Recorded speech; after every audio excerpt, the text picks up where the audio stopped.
अस्सलाम वालेकुम दोस्तों, खुशी में मेरा पंजाब टीवी ते मैं तुहाडा मेज़बान मोहम्मद लतीफ़ खान। दोस्तों सब तो पहले अपने चैनल करो सबसक्राइब और नाल ही बैल आइकन करो प्रेस ताकि साडी हर नवी और बेहतरीन वीडियो का नोटिफिकेशन सब तो पहले तुहाडे वीरां तक पहुंचे ताकि आसानी मेरे वीर वीडियो देख सकन सब तो पहले। दोस्तों रोजाना की तरह जी तुहाडा वीर तुहाडे वास्ते एक मझ की वीडियो लैके हाजिर है। गल बन कैमरे दे विच नज़र भी आ रही होनी वीरां नूं मझ जिहड़ी सुमन वाली, बाकी मुकम्मल डिटेल जिहड़ी है वो वीरां दे सामने करांगे। मालकां तो लैके लोकेशन साडी जिहड़ी हैगी तहसील आरीवाला जिला बागबान शरीफ आरीवाला तकरीबन 18 तो 20 किलोमीटर के फासले से इस टाइम खड़े हैं। तो जनाब जानवर दी करो तसलियां बाकी गल्लां जिहड़ियां रूटीन के मुताबिक होणगियां मालकां नाल की इहदा हिसाब किताब है की मामलात ने जी। दोस्तों मुकम्मल मझ दा कद वीरां दे सामने कैमरे की नज़र है। तुन्नी कोली हर एक चीज़ वीर देख सकते हैं। तुन्नी थले थोड़ी जी है, बाकी हाइट लेंथ मुकम्मल वीरां दे सामने बिल्कुल बरीक धौन। तो जनाब ए थोड़ा जा गल दे कोल की है, थोड़ा टीका लग्या है। अच्छा हाँ भरावां नूं दिखा दईए थोड़ा जा। बाकी माशाल्लाह कालियां से अखां काला से मत्था सिंह वीरां दे सामने भरा तसली कर सकते हैं। जानवर की हर पासों तसलियां करावांगे। माशाल्लाह पैरों की साफ सुथरी चारों खोर काले स्याह मत्था अखां कालियां स्याह मुकम्मल पुट्ठा कैमरे की नज़र है। हड्डी वीरां दे सामने वीर देख सकते हैं। एक चे तिना चे बिल्कुल बरीक पुछल इसकी और माशाल्लाह थान सोहना लग्या है। लेकिन अनबहनी साइड ते लो पाई हुई है वो कैमरे दे विच वीर तसल्ली नाल देख सकते हैं। हर पासों तसलियां करावांगे।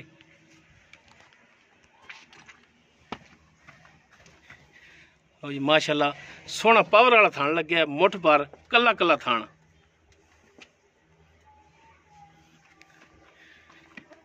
माशाल्लाह गवाल दे हक च मझ जिहड़ी बेहतरीन है वीर देख सकते हैं। लो जिहड़ी दिखा रहे सा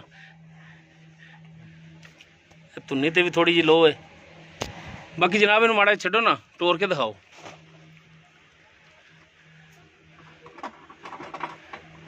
लो की वजह तो बाई का फर्क मालूम होंदा पिया, वैसे तो नहीं रखती बाई। जी टुन फिन कैमरे की नज़र है, वीर तसल्ली कर सकते हैं। लै चलो जी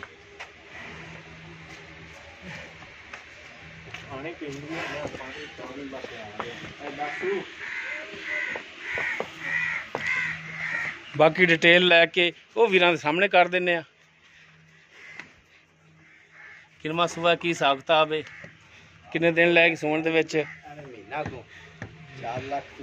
जी भाई जान जोइया साहब गल जिहड़ी करनी है 16 ने ते खरी करनी है। मझ व्यापार दी तो नहीं दी, घरेलू है कर दी है। वेख लिया जे खरीदी साबित ना होवे भी खरीद के लिया जे। ते किनवा सुबह इन्हें सुना है? तीसरा सुबह सुना है। ते किन्ने दिन लै जाएगी सुमन दे विच? लै जाएगी हफ्ता तो पक्का लै जाएगी। हफ्ता लै जाएगी। सारे वट बूटे ने कढने ने चड्डा इत्थे बिल्कुल सार नूं लाउण दी। ठीक हो गया। हफ्ता लै जाएगी सुमन दे विच। कुछ दिन उत्ते भी लै सकदी है या एक दिन पहले भी सू सकदी।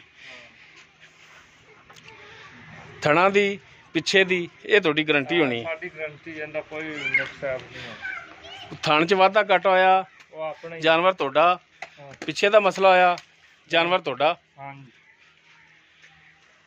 ते ये हुण तीसरा सूआ सुनी है। दूसरे सूबे च कितना दुध करदी रही? 14 किलो चौंदे रहे। 14 किलो सारा दुध। ठीक हो गया। बाकी अगे वीर खुद भी देख सकते हैं, अंदाज़ा ला सकते हैं कि मझ कितना दुध करने वाली है। बाकी दुध असल मेन चीज़ जी होंगी वो नसीबां की होंगी है। बाकी वीरां ने खुद अंदाज़ा लाना है कि जानवर कितना दुध देने वाला है। मालक 14 दस रहे ने लेकिन वीर खुद अंदाज़ा लावन। असीं इन्ना वंडा छंडा नहीं कदे पाया। अच्छा हुण दसो जनाब जोइया साहब कि जायज़ मुनासिब इहदा जिहड़ा प्यार मुहब्बत वाला रेट है वो भी दसो की करदे जी? इत्थे दा कोई आवे तां असीं 3.25 3.20 करने। वो तो लोकां नूं तां भावें तुसीं 5 मंगी रखो। अच्छा तुहानूं ये अर्ज़ कीती सी कि जनाब वीडियो दे विच तुसीं रेट वो करना है जिहड़ा तुसीं लै लैना है, पक्का रेट करना है पक्का जा। 295 पक्का। ते इहदे विच कोई भरा आ जांदा अपने कोल इत्थे मौके ते कोई ਪਿਆਰ ਮੁਹੱਬਤ ਇਹਦੇ ਚ ਮਜ਼ੀਦ ਕਰੋਗੇ? ਕਰ ਲਾਂਗੇ ਕੋਈ 1000 ਦਾ 1002 ਦਾ ਉਹ ਇੰਨੇ ਨਾਲ ਤਾਂ ਵੈਸੇ ਸ਼ਰਮ ਆਵੇਗੀ। 4 ਦਾ ਕਰ ਲਾਂਗੇ। ਅੱਛਾ 4 ਦਾ ਕਰ ਲਓਗੇ। ਚਲੋ ਇਹਦਾ ਮਤਲਬ ਕੋਈ ਸ਼ਰਮ ਦਵਾਇਆ ਕੋਈ ਆ ਜਾਏਗੀ ਮਾੜੀ ਮੋਟੀ ਹੈ। ਠੀਕ ਹੋ ਗਿਆ ਜੀ। ਤੇ ਅਗਰ ਕੋਈ ਭਰਾ ਬਿਆਨਾ ਕਰਾ ਦਿੰਦਾ ਹੈ ਕਿ ਜਨਾਬ ਬਿਆਨਾ ਕਰਾ ਦਿੰਦੇ ਆ ਤੇ ਜਾਨਵਰ ਲਿਜਾਵਾਂਗੇ ਸੂਣ ਤੋਂ ਬਾਅਦ ਤੇ ਜਾਨਵਰ ਤੁਸੀਂ ਠੱਲ ਲਓਗੇ? ਹਾਂ ਠੱਲ ਲਾਂਗੇ। ਹਫਤਾ ਲਵੇ 8 ਦਿਨ ਲਵੇ ਚਾਹੇ ਕੱਢੇ 10 ਦਿਨ ਉਹਨੇ ਦਿਨ ਸਾਡੀ ਘਰ ਦੀ ਹੈ ਸਾਨੂੰ ਕੋਈ ਟੈਨਸ਼ਨ ਉਹਨੇ ਦਿਨ ਜਾਨਵਰ ਹਾਂ ਤੁਹਾਡਾ ਬੂਹੇ ਤੇ ਹੋਵੇਗਾ। ਬਿਲਕੁਲ ਸੂਣ ਤੋਂ ਬਾਅਦ ਕੱਟਾ ਦੇਵੇ ਕੱਟੀ ਦੇਵੇ ਉਹ ਇਹ ਨਸੀਬਾਂ ਦੀ ਗੱਲ ਹੈ। ਠੀਕ ਹੈ।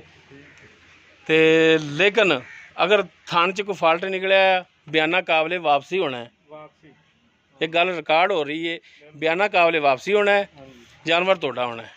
ਅੱਜ ਪਾਸ ਹੋਇਆ ਤਾਂ ਲੈ ਜਾਵਾਂਗੇ। ਅਗਰ ਚਵਾਈ ਵੱਲੋਂ ਬਿਲਕੁਲ ਕਲੀਅਰ ਹੋਈ ਬਿਲਕੁਲ ਤੇ ਫਿਰ ਮਾਲਕ ਪੈਸੇ ਦੇ ਕੇ ਲੈ ਕੇ ਜਾਣਗੇ।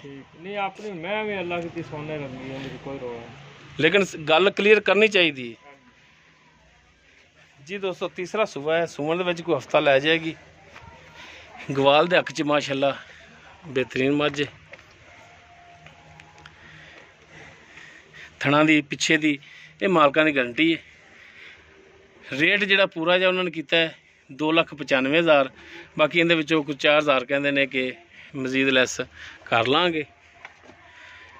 ਅਗਰ ਕਿਸੇ ਵੀਰ ਦੇ ਮੱਝ ਪਸੰਦ ਆ ਜਾਂਦੀ ਉਹ ਵੀਰ ਨੰਬਰ 'ਤੇ ਰਾਬਤਾ ਕਰ ਸਕਦਾ 0321 57 29 251 WhatsApp ਕਾਲ ਨੰਬਰ ਹੈ। ਵੀਡੀਓ ਅਗਰ ਵੀਰਾਂ ਨੂੰ ਪਸੰਦ ਆਵੇ ਇਹਨੂੰ ਲਾਈਕ ਸ਼ੇਅਰ ਔਰ ਕਮੈਂਟਸ ਜ਼ਰੂਰ ਕਰਿਆ ਜੇ।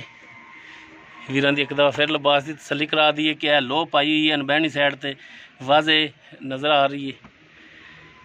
ਬਾਕੀ ਦੁੱਧ ਦਾ ਤਾਂ ਫਰਕ ਨਹੀਂ ਆਇਆ। ਨਹੀਂ ਥਣ ਬਰਾਬਰ ਹੋਣਗੇ ਭਾਵੇਂ ਗਲਾਸਾਂ 'ਚ ਚੌਲ ਆਉਣ ਕੋਈ ਮਸਲਾ। ਠੀਕ ਹੋ ਗਿਆ ਜੀ। ਵੀਡੀਓ ਅਗਰ ਵੀਰ ਦੀ ਪਸੰਦ ਆਵੇ ਇਹਨੂੰ ਲਾਈਕ ਸ਼ੇਅਰ ਕਮੈਂਟ ਜ਼ਰੂਰ ਕਰਿਆ ਜੀ। ਇਸ ਦੇ ਨਾਲ ਹੀ ਆਪਣੇ ਮੇਜ਼ਬਾਨ ਮੁਹੰਮਦ ਲਤੀਫ ਖਰ ਨੂੰ ਦਿਓ ਇਜਾਜ਼ਤ। इंशाल्लाह मिलांगे एक नवी और बेहतरीन वीडियो नाल। अल्लाह हाफिज़।